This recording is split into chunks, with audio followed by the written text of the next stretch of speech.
A paz do Senhor, queridos irmãos. Tome assento, por gentileza. É um prazer poder cumprimentá-los. É uma alegria imensa ter o privilégio de estar aqui, junto convosco, e poder compartilhar com os irmãos a palavra de Deus.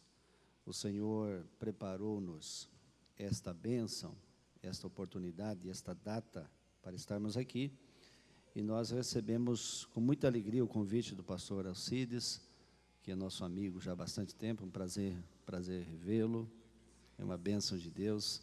Demais obreiros que aqui estão, servos de Deus, um prazer cumprimentá-los. Todos os irmãos, também a família do pastor Alcides. Nós temos uma comunhão que edifica as nossas vidas. E sempre que surge uma oportunidade de virmos e estarmos com os irmãos, para nós é uma alegria muito grande. Eu e minha esposa nos sentimos muito gratos ao Senhor por podermos vir estar com os irmãos. Como disse o pastor, foi uma abertura na agenda que aconteceu, por motivos de uma outra igreja não conseguir concluir um projeto, então acabamos vindo a estar com os irmãos. Eu creio que Deus está nestas coisas. Amém, queridos? Teremos a bênção de estar com os obreiros amanhã durante o dia, o que é uma grande oportunidade, e esperamos que o Senhor, na sua infinita misericórdia, edifique as nossas vidas com a sua palavra, nos equipe com a sua palavra, nos instrua. Nosso objetivo entre os irmãos é compartilhar com os irmãos, compartilhar as coisas de Deus, aquilo que o Senhor nos permitir ministrar aos irmãos, o faremos em nome de Jesus, e Deus irá nos abençoar pela sua grande bondade. Amém, queridos? Eu estava meditando e orando, e me veio ao coração falar aos irmãos um assunto dentro da carta de Paulo aos Coríntios, e eu quero ler a primeira carta de Paulo aos Coríntios, no capítulo 1. Vamos ler os versículos 1 ao 9, do primeiro capítulo 1 da primeira carta de Paulo aos Coríntios, versículos 1 ao 9. E vamos meditar na palavra do Senhor. Eu estava ali sentado e o pastor Alcides, pelo Espírito Santo, falou-nos de que, se Deus nos desse uma palavra pastoral, de instrução para a igreja, poderíamos transmiti-la, e eu agradeço a confiança, e creio que essa palavra é uma palavra pastoral, é uma palavra de instrução para todos nós. Leiamos o texto que diz o seguinte: Paulo, chamado apóstolo de Jesus Cristo pela vontade de Deus, e o irmão Sóstenes, a igreja de Deus que está em Corinto, aos santificados em Cristo Jesus, chamados santos, com todos os que em todo lugar invocam o nome de nosso Senhor Jesus Cristo, Senhor deles e nosso. Graça e paz da parte de Deus nosso Pai e do Senhor Jesus Cristo. Sempre dou graças ao meu Deus por vós, pela graça de Deus que vos foi dada em Jesus Cristo, porque em tudo fostes enriquecidos nele, em toda a palavra e em todo o conhecimento, como foi mesmo o testemunho de Cristo confirmado entre vós, de maneira que nenhum dom vos falta, esperando a manifestação de nosso Senhor Jesus Cristo, o qual vos confirmará também até o fim, para serdes irrepreensíveis no dia de nosso Senhor Jesus Cristo. Fiel é Deus, pelo qual fostes chamados para a comunhão de seu Filho, Jesus Cristo, nosso Senhor. Você pode dizer amém pela palavra de Deus? Glória a Deus. Meus queridos irmãos, eu quero fazer um comentário, apresentar nessa noite aos irmãos um pequeno comentário sobre esta epístola de Paulo, uma das epístolas doutrinárias, das 9 que Paulo escreveu, com este foco doutrinário. Esta é uma das grandes cartas do apóstolo Paulo. A segunda epístola ele escreveu já mais como uma defesa pessoal do seu ministério, visto que haviam muitos opositores na época que visavam descredibilizar o ministério do apóstolo. Haviam indivíduos que trabalhavam no afã de fazer com que o ministério do apóstolo Paulo não tivesse aquele crédito e aquele efeito poderoso que tinha sobre a vida das pessoas.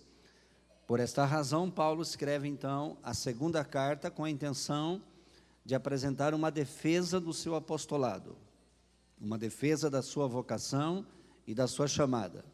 Enquanto que a primeira carta, Paulo escreve com o objetivo específico de instruir uma igreja, de doutriná-la, de apresentar a uma igreja uma mensagem de direcionamento para soluções de situações internas, de problemas internos.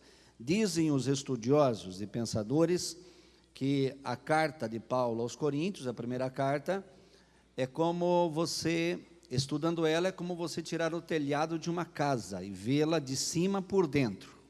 Na realidade, segundo os comentaristas, a carta de Paulo aos Coríntios, a primeira carta, apresenta o lado interno da igreja, o interior daquilo que é uma comunidade, aquilo que é uma igreja.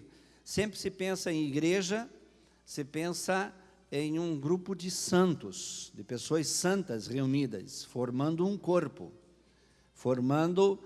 um corpo que visa um propósito. E, obviamente, que dentro da teologia, na extensão da teologia bíblica, isso, sem dúvida nenhuma, é um fato real.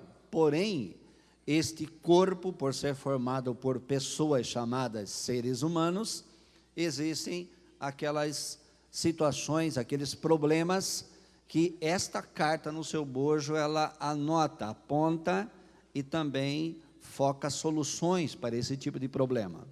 Se a carta de Paulo aos Coríntios fosse escrita somente no teor desse prefácio que eu acabei de ler com os irmãos, esta parte inicial apresenta uma igreja perfeita, absolutamente perfeita. A leitura inicial desse texto apresenta uma igreja que foi fundada por um apóstolo, que está salva por Jesus, fundamentada em Cristo, que tem o Espírito Santo, que tem todos os dons espirituais e que vive na esperança da manifestação do Senhor para aquele grande dia. Esse prefácio é perfeito. Sem dúvida nenhuma, se Paulo escrevesse com base nesta ideia inicial, ele apresentaria uma carta de uma igreja perfeita que nós não encontraríamos no mundo de hoje, essa igreja. Não encontraríamos. Mas logo em seguida, a partir do versículo 10, se você seguir a leitura, você vai começar a notar a presença de problemas, a presença de dificuldades. E aí faz-se uma pergunta: qual o motivo de Paulo iniciar uma carta com um prefácio de perfeição tão avultada e posteriormente, logo em seguida, começar a apontar os problemas existentes nesta comunidade, nessa igreja? A razão de Paulo fazer isso é, primeiro, que ele não estava apresentando uma bajulação, vamos dizer assim, e nem jogando confetes em uma congregação. Ele tinha motivos para ter um amor especial por aquela igreja, para tanto que ele chegou a dizer para aquela igreja que eles poderiam ter muitos aios, muitos condutores, contudo não teríeis muitos pais, porque eu em Cristo vos gerei. Paulo simplesmente definia isso: vocês foram gerados por mim, eu ganhei vocês, eu conquistei vocês. Vocês podem ter muitos condutores, podem ter muitos Apolos, muitos Epáfras, muitos pregadores, muitos ensinadores, mas pai, contudo, você só tem um, porque eu ganhei vocês, eu gerei vocês em Cristo Jesus, o Senhor. Paulo tinha motivos de sobra para ter esse zelo, pois essa igreja nasceu dentro de um contexto, pode-se dizer, de um fogo de tribulação agudo, e numa instância onde o apóstolo tinha passado por uma experiência das não vividas ainda por ele. Paulo tinha tido experiência de espancamento, de apedrejamento, de açoites, de perseguições.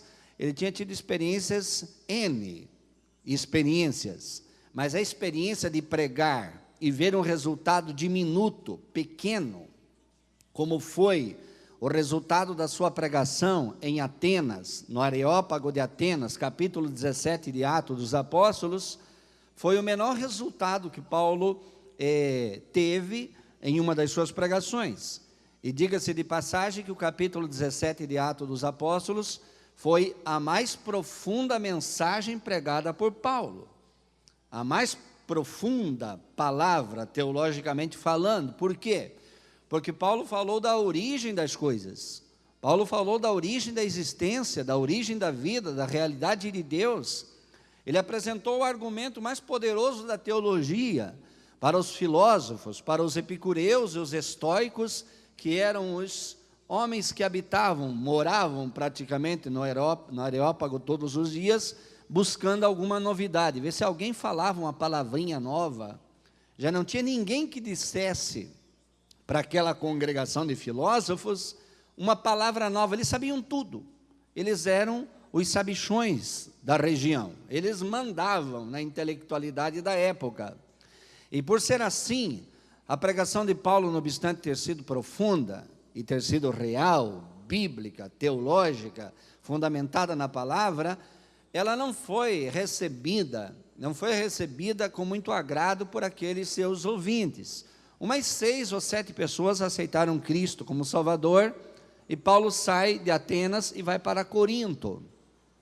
Quando ele chega em Corinto, Corinto era uma contradição absoluta à situação de Atenas.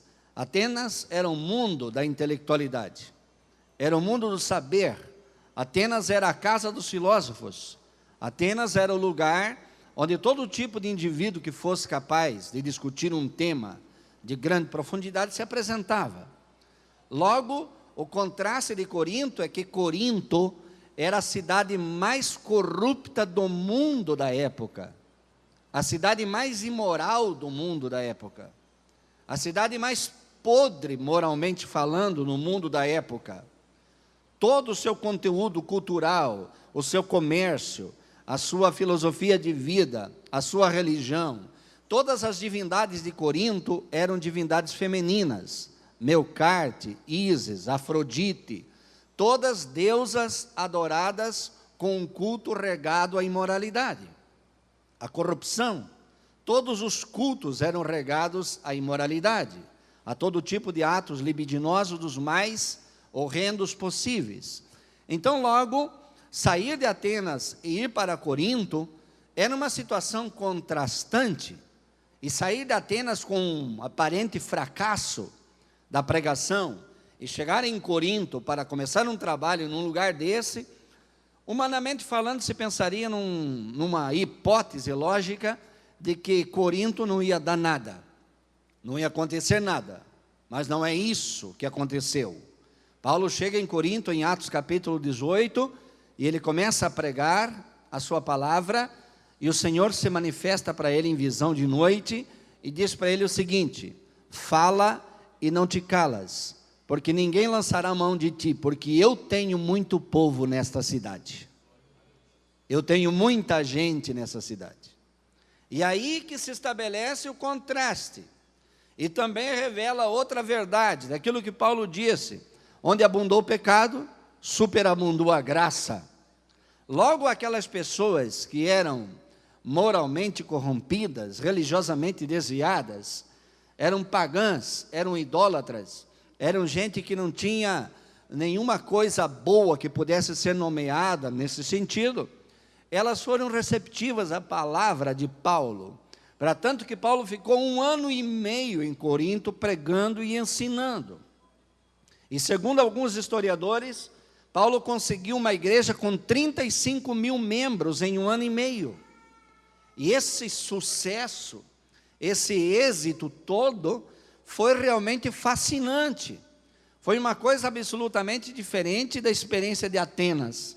Por que em Atenas não deu um resultado desse? Pois a mensagem pregada em Atenas é uma das mais lindas mensagens da Bíblia, capítulo 17 de Atos dos Apóstolos. É uma das mais profundas declarações de verdades escriturísticas sobre a origem do ser humano e a realidade da existência de Deus. Por que não aconteceu? E vai acontecer justo nesse contexto de um conteúdo absolutamente avesso ao contexto anterior de Atenas. Bem, essas coisas estão aos critérios de Deus, e a palavra de Deus é poderosa para a transformação daquele que crê. O que crê é transformado. seja ele de que fonte for, de que origem for, o que crê é transformado. E nasce esta grande e maravilhosa igreja, instaurada ou fundada pelo apóstolo Paulo, e depois teve nesta igreja outros grandes pregadores.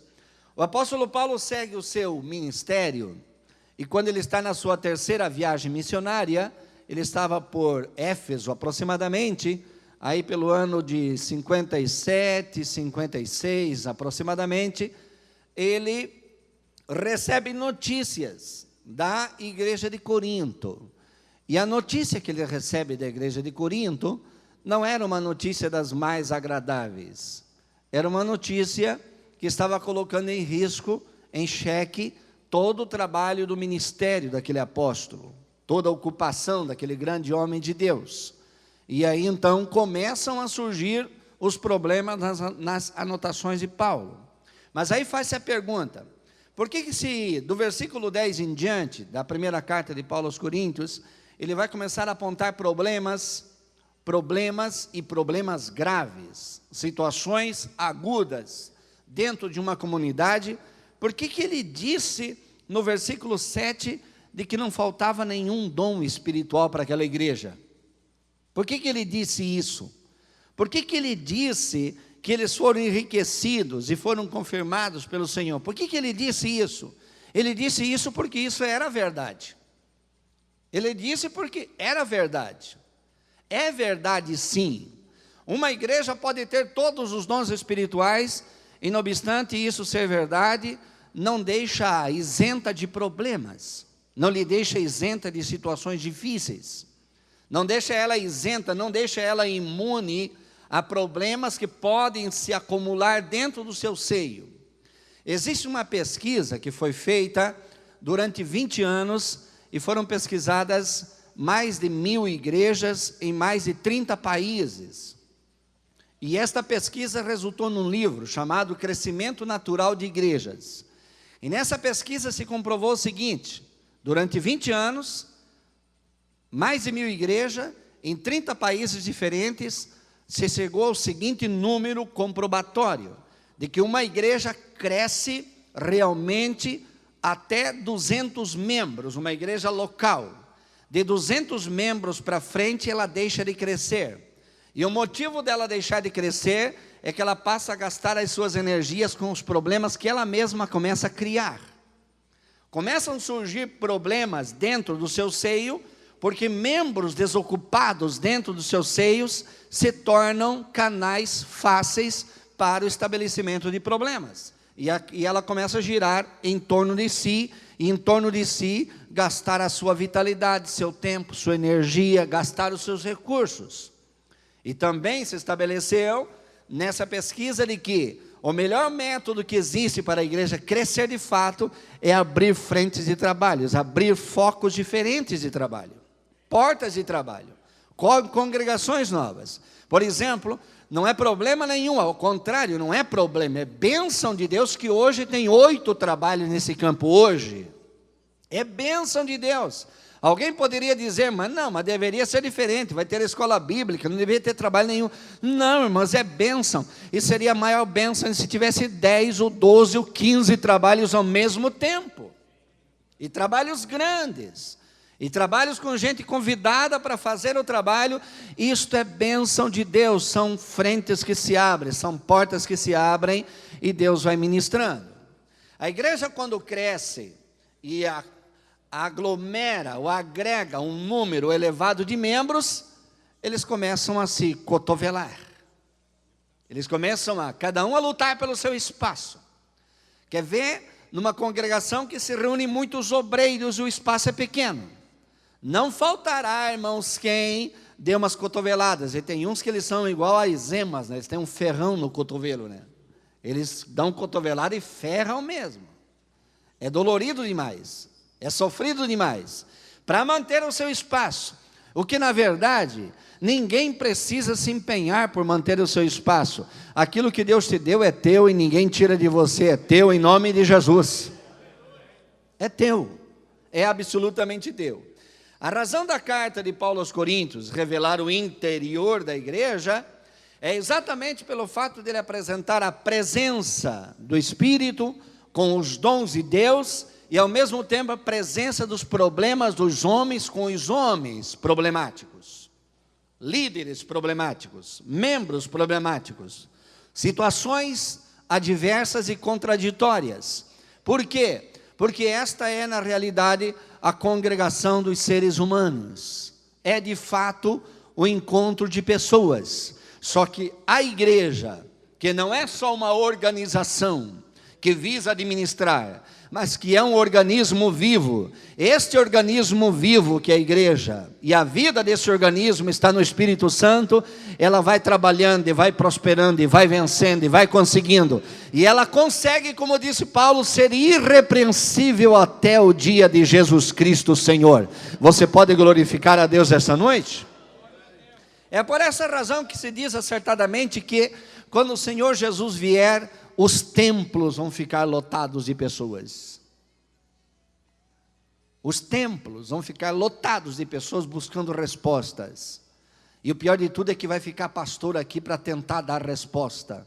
Irmão, em nome de Jesus, é melhor estar ali, ó. É melhor estar ali, é melhor não só ser pastor e nem só ser obreiro, é melhor ser crente e estar ali com o Senhor e escapar do que virá aqui, do que vai acontecer aqui. Porque quando a igreja for tirada, esse livro será selado e os homens não conseguirão nem lê-lo, nem interpretá-lo, não entenderão nada que está escrito. Mas hoje o Espírito Santo está aqui para ministrar sobre mim e sobre você. Você pode glorificar o nome de Jesus? O apóstolo Paulo, ele diz o seguinte, ele fica sabendo de que na igreja de Corinto tem um problema. E como ele ficou sabendo? Uma família, uns membros da família de Cloé, que era uma das famílias de Corinto, e gente fiel, e gente que não dizia bobagem. Era tão verdade, eram tão sérios essas pessoas, e tão responsáveis, que eles contaram para Paulo o que havia. Imediatamente Paulo se põe a escrever. E ele trouxe também, essa família trouxe umas cartas, com umas perguntas, que os membros da igreja de Corinto enviaram a Paulo, sobre situações do casamento, situações intrafamiliar, situações de relacionamento, situações vinculadas ao comportamento deles diante do paganismo. Porque eles tinham pressões. Eles tinham pressões externas do filosofismo, do paganismo, da cultura da época e pressões internas dos judaizantes, dos pregadores que pregavam contra Paulo. Paulo pregava a Cristo e haviam pregadores que pregavam contra Paulo. Paulo pregava o evangelho da graça e eles pregavam o evangelho mesclado com a lei, exigindo circuncisão e observação de todos os critérios judaicos. E havia essa guerra, essa luta tremenda, essa batalha tremenda, que existe até hoje e vai até o fim, irmãos, assim, essa batalha, ela vai até o fim. Então, essas pressões e situações, produziu um efeito na igreja de Corinto, que causou um impacto divisor. Este é, na verdade, o método mais eficiente de Satanás. Quando Satanás consegue se infiltrar e criar uma cisura, uma divisão, em uma congregação, em uma comunidade, ele consegue enfraquecê-la. E não somente enfraquecê-la, mas consegue injetar para dentro dela situações que são horrendas. E não somente isso, ele busca um ponto vital. Veja o versículo de número 10. O apóstolo Paulo diz assim: rogo-vos, porém, irmãos, pelo nome de nosso Senhor Jesus Cristo, que digais todos uma mesma coisa, e que haja entre vós, e que não haja entre vós dissensões, antes sejais unidos em um mesmo sentido, em um mesmo parecer. Esta unidade da qual Paulo está apontando aqui, unidos, ou pessoas inclinadas na mesma direção, mesmo sentido e mesmo parecer, significa opinião e expressão. Paulo está dizendo, não está dizendo que uma pessoa não pode pensar diferente, só que em relação a Cristo deve haver harmonia no que se diz respeito a crer nele. É isso que Paulo está dizendo. Paulo está dizendo de que não deve haver no pensamento de ninguém qualquer coisa, ou nome, ou ministério, ou qualquer coisa que substitua Cristo. Cristo é o eixo pivô, piloto, alvo máximo. E em torno dele nós estamos unidos e devemos permanecer em torno dele. E Paulo disse, e eu tenho ouvido que entre vocês há dissensão. Os da família de Cloe me disseram que vocês, uns dizem eu sou de Cefas, outros dizem eu sou de Paulo, outros dizem eu sou de Apolo, porque Apolo era um eloquente pregador, um grande pregador. Pois o nome dele, Apolo, vem de apologia, que diz respeito à capacidade de apresentar argumentos eloquentes. Ele era um grande pregador, vibrante. Ele era de Alexandria, era um homem culto e poderoso nas palavras. E aí Paulo disse, e outros dizem eu sou de Cristo ou de Jesus. E Paulo apresenta uma situação de divisão que havia entre eles. Essa divisão, esse tipo de situação, os que diziam eu sou de Paulo, eram chamados apostólicos. Os apostólicos se consideravam a superioridade. Eles eram o clero da igreja da época. O clero, a superioridade. Os descendentes apostólicos. Paulo, ele poderia, vamos dizer assim, se ele não fosse o homem de Deus que era, ele poderia ficar inclinado em dizer, não, olha, tem alguém ovacionando o meu nome. Disse o escritor do livro Apóstolo dos Pés Sangrentos, Sadhu Sundar Singh, ele disse, os louvores da igreja um homem são mais nocivos do que as perseguições do mundo. Nós precisamos sim de palavras de gratidão, mas não de louvores. Porque os louvores dados a um homem são mais nocivos do que as perseguições do mundo. É simplesmente dê louvor a um homem e você põe ele à prova. Você está testando ele. Porque é muito mais fácil dele ceder para o erro mediante o louvor do que a perseguição. Porque a perseguição põe ele em alerta. E Paulo, por sua vez, discordou de imediato, absolutamente discordou. Paulo diz mais à frente, se porventura vocês foram batizados do meu nome, porventura? Porventura fui eu que morri na cruz? Não foi Jesus? Vocês não foram batizados em nome de Jesus? E sabe o significado da palavra batizado ali na linguagem de Paulo? Não era só mergulho, não era só submersão, mas era ser acoplado, ligado, vinculado. É a mesma ideia de Romanos 6, versículos de 1 a 3, batizados em Cristo, acoplados em Cristo, vinculados a Cristo. E aí Paulo está dizendo o seguinte, vocês se desvinculam de Cristo para se vincular a mim, não quero vocês, eu não quero isso para mim, além de que era um problema para ele, né? Ele eu não quero, vocês foram batizados em Cristo, quem morreu foi Cristo, portanto vocês devem seguir a Cristo. Você pode glorificar o nome de Jesus? Olha a qualidade moral do obreiro Paulo. Ele não queria que o ministério tivesse fundamentado nele, ele queria que o ministério estivesse fundamentado em Cristo, pois ele passaria, mas Cristo permanece para sempre.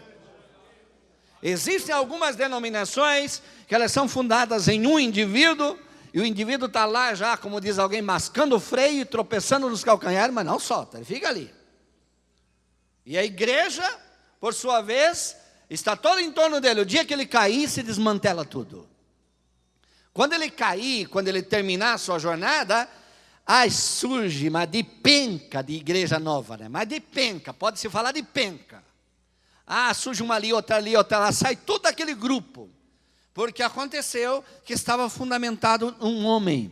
Paulo, no capítulo 2, a carta aos Coríntios, ele diz, eu quando estive com vocês, eu não me propus a saber coisa nenhuma entre vocês, a não ser Cristo e este crucificado. E a minha pregação não se constituiu de palavras persuasivas de sabedoria humana, para que a vossa fé não se apoiasse em palavra de homem, mas em demonstração de espírito e poder, para que a vossa fé se apoie no poder de Deus. Paulo, ele se defende, vamos dizer assim, desta possibilidade de um grupo estar tomando o seu nome, como argumento para se debater com outro grupo. Irmão, em nome de Jesus, há um nome só sob o qual nós estamos, chama-se Jesus de Nazaré, o Senhor. Esse nome é um nome maravilhoso e magnífico. Bem, mas não eram somente os apostólicos, a superioridade, o clero. Tinham os outros, tinham os de Apolo. Os de Apolo eram os entendidos, os intelectuais. Eles eram os técnicos, os tecnocratas da igreja. Eles eram os filósofos, os inventores de frases bonitas. Eram eles. E Paulo disse, está errado. Paulo, quando fala no capítulo 3, disse, olha, meus irmãos, o negócio é o seguinte: eu plantei, Apolo regou, mas quem deu o crescimento foi o Senhor. Foi Ele que deu o crescimento. Então, o Apolo não serve. Mas sim os outros que diziam que eram de Cefas, Pedro. Eles eram quem? Eles eram os judaizantes, os zelosos. Eles eram os tradicionais, os da tradição judaica. Os zelosos pela tradição judaica, os judaizantes, que por sua vez era fruto dos pregadores judaizantes que pregavam contra o ministério de Paulo. E isso se estabelecia na igreja um choque ideológico e comportamental tremendo, porque eles defendiam a tese da circuncisão e Paulo ensinava o evangelho da graça que dispensava essa prática. A igreja cristã, ela se arrastou até o 4º século da história, arrastando coisas do judaísmo atrás de si. Levando coisas do judaísmo, arrastando, até o 4º para o 5º século. Aí que ela se desencilhou. Sabe quando ela se desencilhou? Ela se desencilhou quando começou as perseguições terríveis. Se estabeleceu a chamada Era Negra da história da igreja, no ano 500. E ela veio a renascer novamente somente no ano 1500, na Reforma. Aí ela se desencilhou dessas coisas. Por quê? Porque essas coisas não são suficientes para sustentar a convicção e a vida. Somente de Cristo e da sua palavra que há suficiência para a igreja, para que a igreja se mantenha viva. Mas eles eram judaizantes. E tinham aqueles que diziam, eu sou de Cristo. Você sabe que até esses que diziam, eu sou de Cristo, também estavam errados? Sabe por quê? Porque eles se chamavam de os favorecidos, os exclusivistas, os espirituais, entre aspas. Até eles estavam errados.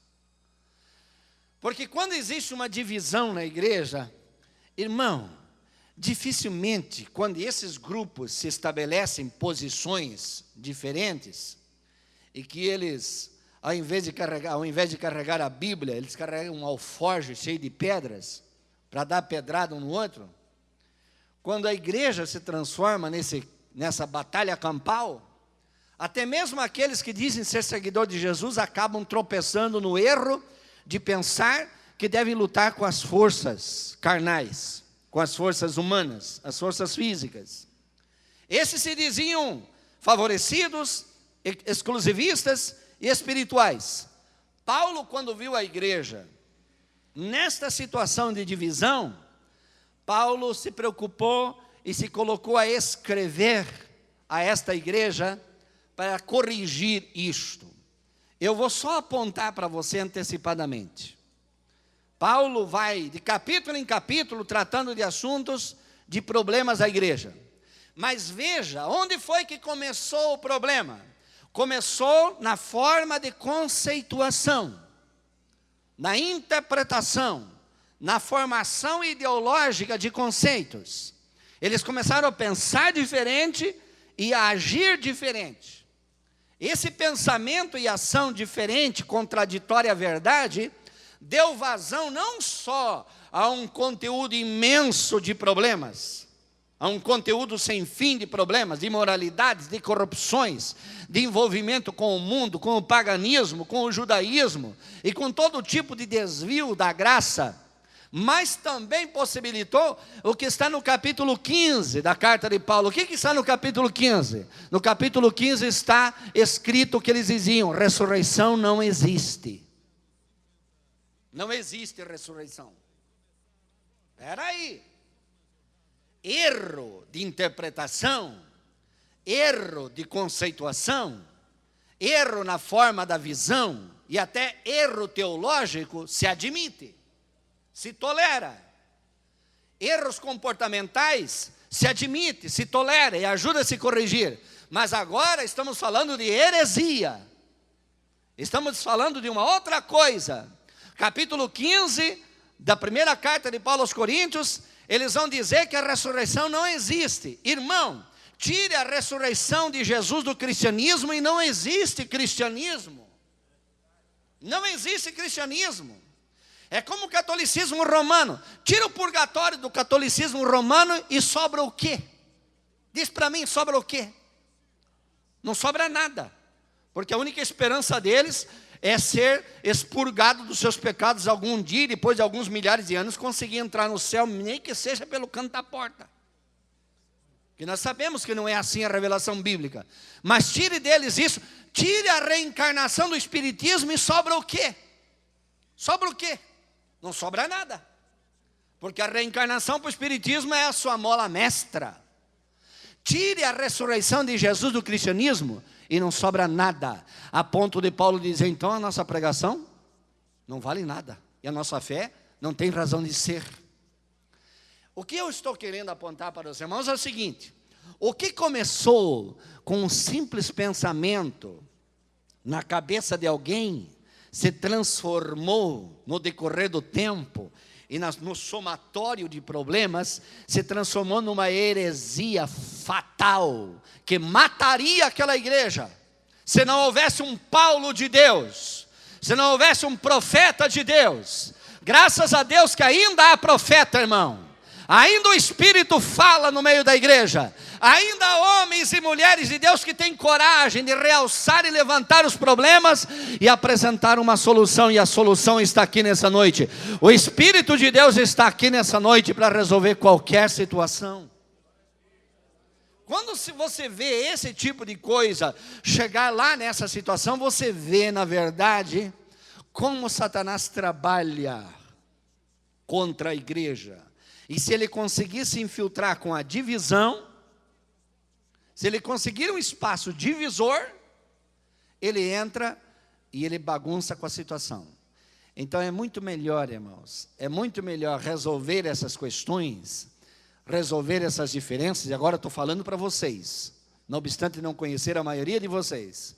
É melhor resolver as diferenças do que deixar elas se transformarem em argumentos que Satanás utiliza para levar indivíduos à perdição mediante heresias. É melhor parar e resolver. Se é entre os obreiros, é melhor ter a hombridade e o caráter e a coragem de chegar e dizer, e falar diretamente e consertar as coisas em nome de Jesus, porque Deus conta com você, igreja, para essa época. Você pode exaltar o nome de Jesus esta noite? Glória a Deus. O apóstolo Paulo, quando ele vê esse cenário todo, ele vê a ameaça de que todo o seu trabalho naquela igreja estava a risco de perder-se. E ele se põe a campo para trabalhar na defesa daquela igreja. E ele escreve para essa igreja. Nessa escritura que ele apresenta para essa igreja uma situação, primeiro aponta o seu problema. Ele aponta o seu problema. Mas ele não inicia a sua carta apontando o seu problema. Ele inicia a sua carta apontando realidades que haviam, virtudes dentro dela, não obstante ela ser um emaranhado de problemas. Mas haviam virtudes. Porque, meu irmão, pode ser a congregação considerada, todo o campo tem aquela congregação que alguém diz, olha, não é fácil. Todo o campo tem. Todo o campo eclesiástico tem. Pode ser a congregação que alguém diga não é fácil, mas o Espírito de Deus está lá dentro, ainda que possa imperar muitas coisas, mas o Espírito do Senhor está lá dentro. O Senhor está lá, e de alguma maneira Deus vai usar alguém para sarar essa igreja, para curá-la. E a única maneira de curá-la é expor a palavra como Paulo fez mediante uma carta. E no nosso caso, mediante a interpretação, a explicação desta carta ou dessas palavras. Se nós tivermos a ocupação de ensinar, A palavra de Deus cura a vida das pessoas, sara as pessoas, sara a vida das pessoas. Imagine você que depois que Paulo começa a escrever, quando essa carta foi lida em Corinto, lá na cidade de Corinto, quando a carta está sendo lida, e eles estão vendo os seus problemas serem mencionados, e Paulo apontar essa situação divisora como o agente originário de um conteúdo imenso de problemas, porque a carta chegou inteira para eles. No capítulo 3, Paulo chama eles de infantis e de carnais. Paulo disse para eles: eu ainda não pude dar um alimento sólido para vocês, eu ainda estou dando papinha para vocês, ainda estou dando leite para vocês, porque vocês não suportam o alimento sólido, porque vocês são carnais. Porque se há dissensão entre vós, isso prova que sois carnais. Sabe o que significa carnalidade na Bíblia? Normalmente as pessoas pensam em carnalidade como atos vinculados à moral mediante o sexo. Não significa isso, simplesmente. Carnalidade significa tirar proveito indevido de qualquer situação. Isso é carnalidade. É agir contra as regras básicas do Espírito, conforme é revelada na palavra. Isso é carnalidade. Tirar proveito indevido de qualquer situação, qualquer coisa que você fizer, e você tire proveito indevidamente daquilo, isso é carnalidade, ainda que você seja pastor, ainda que você seja crente, ainda que você seja membro, ainda que você seja o que for. É carnalidade, e é reprovado pela Bíblia. E Paulo disse: se há dissensão, se vocês ainda estão brigando, é porque há carnalidade no meio de vocês, e eu não pude falar com vocês ainda como a espirituais. Ainda não pude falar como a espirituais. Aí você lê o conteúdo da revelação da carta de Paulo aos Coríntios, a profundidade da verdade que está aqui, e você fica pensando: Paulo, e ainda você disse que não pôde falar em espirituais. Imagina se eles fossem espirituais, quão grande não seria a revelação. Seria uma revelação extraordinária. Mas a revelação foi de acordo com a necessidade e compreensão de cada pessoa. E Paulo então repreende-os por esse motivo. O apóstolo Paulo, ele também defende o seu ministério. No capítulo 4 ele fala disso, mas eu vou mais rápido. E Paulo aponta o segundo grande e terrível problema da igreja de Corinto, no capítulo 5, que era tolerar atitudes de imoralidade que nem o mundo pagão aceitava que se cometesse. Nem o mundo pagão. Veja você que a cidade de Corinto era a mais corrupta do mundo daquela época. Todas as deusas, as divindades eram mulheres, femininas, e todos os cultos eram cultos regados à imoralidade. Mesmo assim, Paulo disse: nem entre os gentios se admite de que alguém deite-se com a mulher de seu pai, e vocês estão permitindo isso no meio de vocês. E aí vem a pergunta: por que eles permitiam? Eles praticavam esse tipo de coisa? Não significa que eles praticavam esse tipo de imoralidade. Não significava exatamente isso. No capítulo 6, Paulo vai falar da imoralidade praticada por alguns que praticavam imoralidade e que diziam que era só o corpo que era envolvido, porque era a doutrina defendida pelo gnosticismo. O gnosticismo dizia que o espírito e a alma são perfeitos, e o corpo é corrupto e não tem recuperação. E a alma e o espírito estão presos dentro do corpo, e a melhor maneira de libertar o espírito e libertar a alma é destruir o corpo. E a forma mais rápida de destruir era praticar imoralidade, praticar adultério, fornicação e todo tipo de imundícia. Eles ensinavam isso. Eles ensinavam que você podia ser podre no corpo e santo no espírito. E o pior de tudo é que tinha crente que acreditava nisso e fazia isso. E Paulo disse: vocês não sabem que quem se une à meretriz torna-se um com ela. Vocês não sabem. Paulo usou 9 vezes a palavra não sabeis vós. Quando ele disse não sabeis vós, ele estava dizendo o seguinte: vocês sabem, mas vocês agem como se não soubessem. Era isso que Paulo estava dizendo. Vocês sabem, mas estão agindo como se não soubessem. Vocês estão fazendo de conta que não sabem. Estão fechando os olhos para as coisas e dando de ombro para as situações. Mas vocês sabem, quem destruir o templo de Deus, Deus o destruirá. E o templo de Deus, que sois vós, foi resgatado por alto preço, disse Paulo. Por um preço muito alto. Irmãos, pegue essa porção do capítulo 5 e do capítulo 6 e leia dentro de um contexto da realidade do mundo de hoje.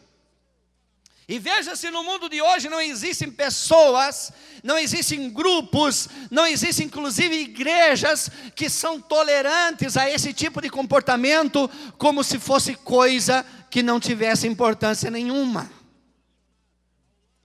Como se fosse coisa que não tivesse importância nenhuma. Se nós não formos capazes de santificar os nossos corpos, não seremos capazes de viver em santidade diante do Senhor jamais. Em hipótese alguma. E Paulo disse: vocês toleram isso, e vocês se envolvem nisso. E Paulo cita, do versículo 15 até o versículo 20 do capítulo 6, Paulo cita a vinculação deles em festas e profanação, comendo a comida profana das divindades pagãs da época e praticando esse tipo de coisa. E Paulo disse: olha, há uma palavra para vocês: fugir da prostituição. Fuja, fuja. Todo pecado que o homem comete, Paulo deu uma revelação extraordinária. Todo pecado que o homem comete é fora do corpo, mas o que se prostitui peca contra o seu próprio corpo. O que administra mal a sua sexualidade peca contra o seu próprio corpo. E aí Paulo disse: não sabeis vós que o vosso corpo é templo do Espírito Santo, e que habita em vós, e de Deus, proveniente de Deus, e que não sois de vós mesmos, pelo que fostes comprado por bom preço. Por bom preço, disse Paulo. Fostes comprado por bom preço. Glorificai, pois, a Deus no vosso corpo e no vosso espírito, os quais pertencem a Deus. Por que Paulo cita o corpo e espírito? Para rebater aquela doutrina ensinada, que o espírito e a alma eram santos e o corpo podia entregar para o diabo.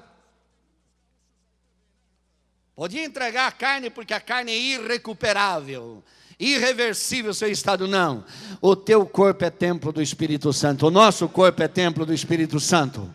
O nosso corpo vai ser redimido e glorificado. E quando nós estivermos na eternidade, a glória do nosso corpo será de acordo com a glória da nossa alma remida. A alma remida terá um corpo que Jesus disse: vocês vão resplandecer como o sol no reino de meu Pai.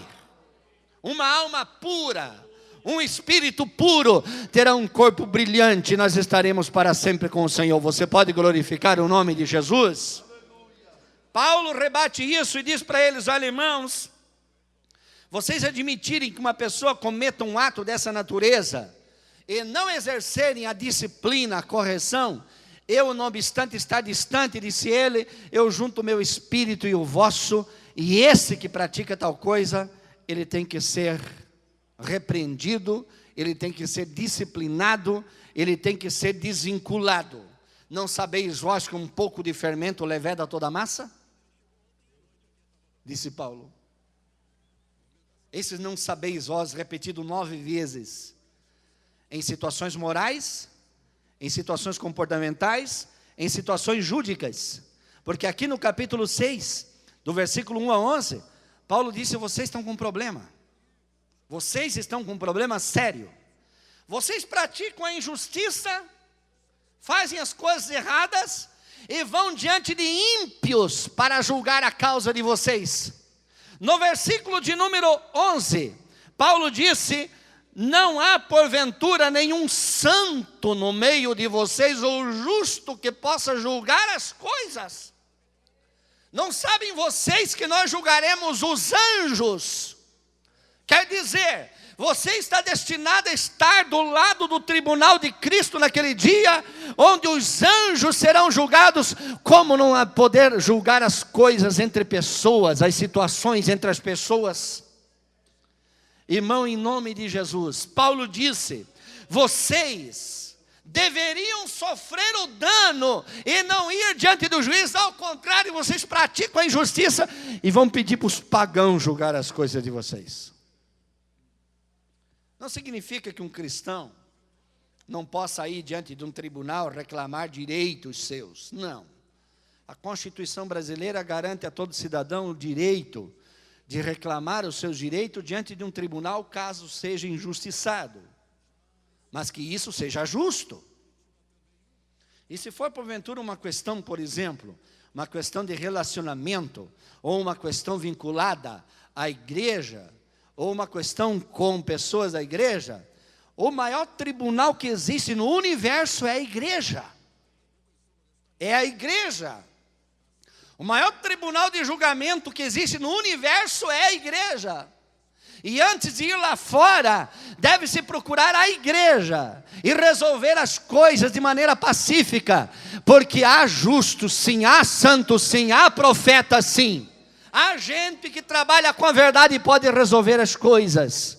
Muito pelo contrário, ao invés de dar trabalho para a justiça que está atochada até o teto de processos não resolvidos, a justiça brasileira é o maior acúmulo de processos do mundo, irmãos.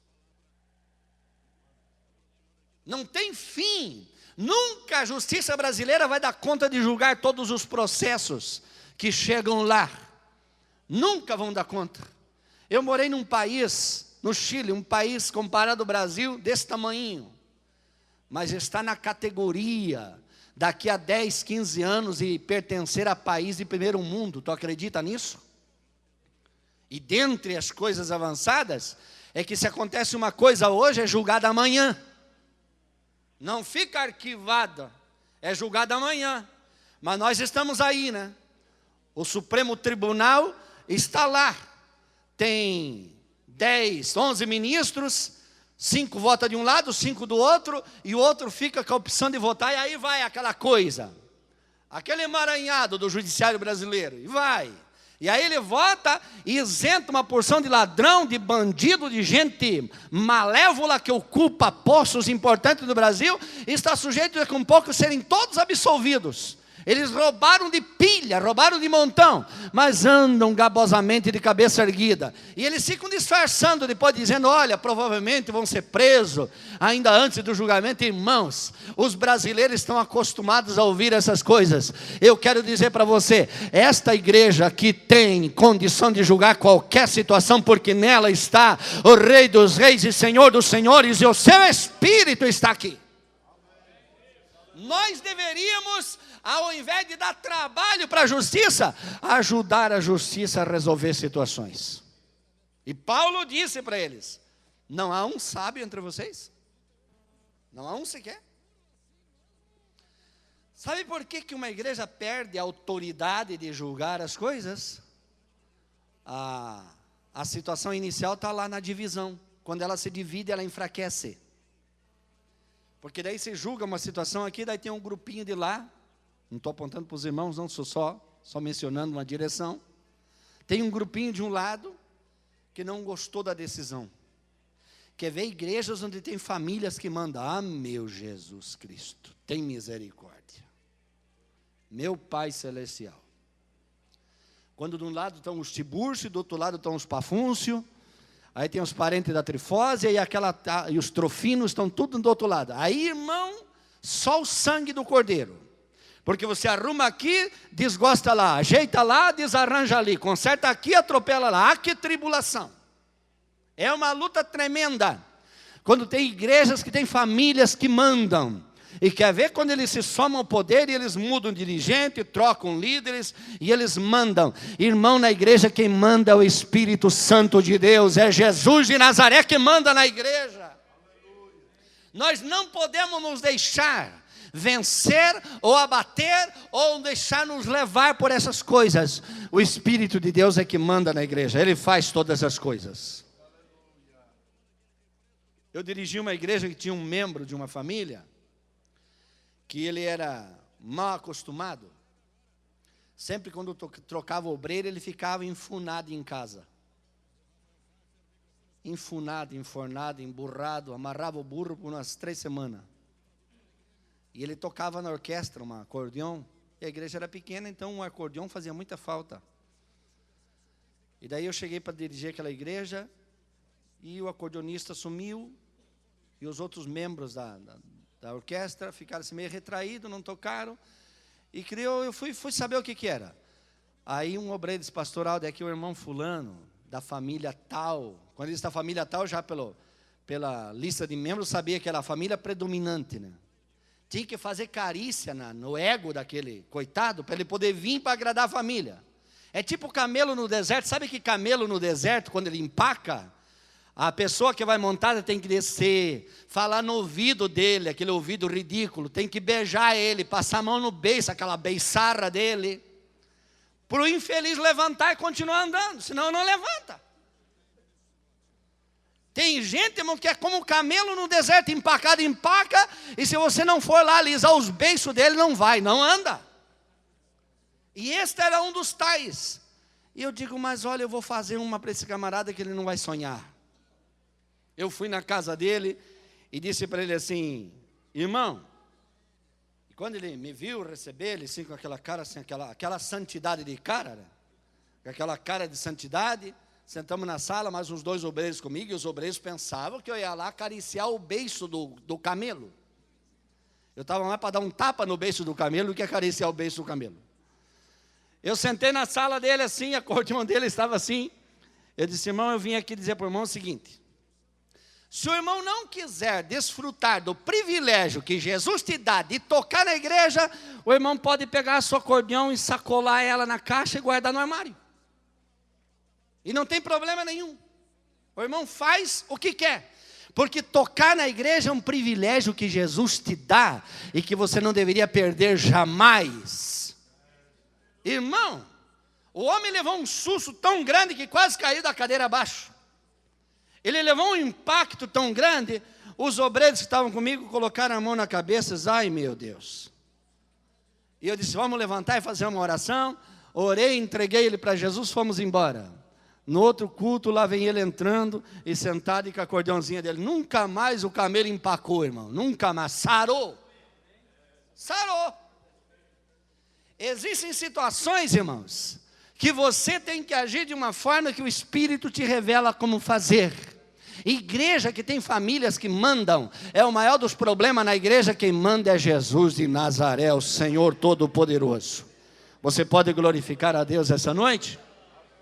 Não eram capazes de julgar as situações, não eram capazes de disciplinar, tinham um problema nos relacionamentos conjugais e familiares, tinha um problema no relacionamento com as situações com outras religiões e idólatras na época, tinha o problema da desordem na Santa Ceia, desordem no culto público, desordem no uso dos dons, enfim, irmão. Aponte tudo isso, leia tudo isso, e você vê a igreja de hoje com os problemas dessa natureza. Mas eu quero dizer para você que está aqui nessa noite, o Espírito Santo está aqui, e todos os dons de Deus também estão aqui. Você pode exaltar o nome de Jesus essa noite? Pode glorificá-lo essa noite? Não tem igreja que não tem problema. Não existe congregação que não tenha problema. Mas não tem problema que não tenha solução na presença de Deus. Não tem. Todo problema tem saída, tem solução. Tem o Espírito do Senhor que é capaz de fazer as coisas acontecerem. Eu quero orar com vocês em nome de Jesus. Fica de pé, por favor, irmão. Glória a Deus. Glória a Deus.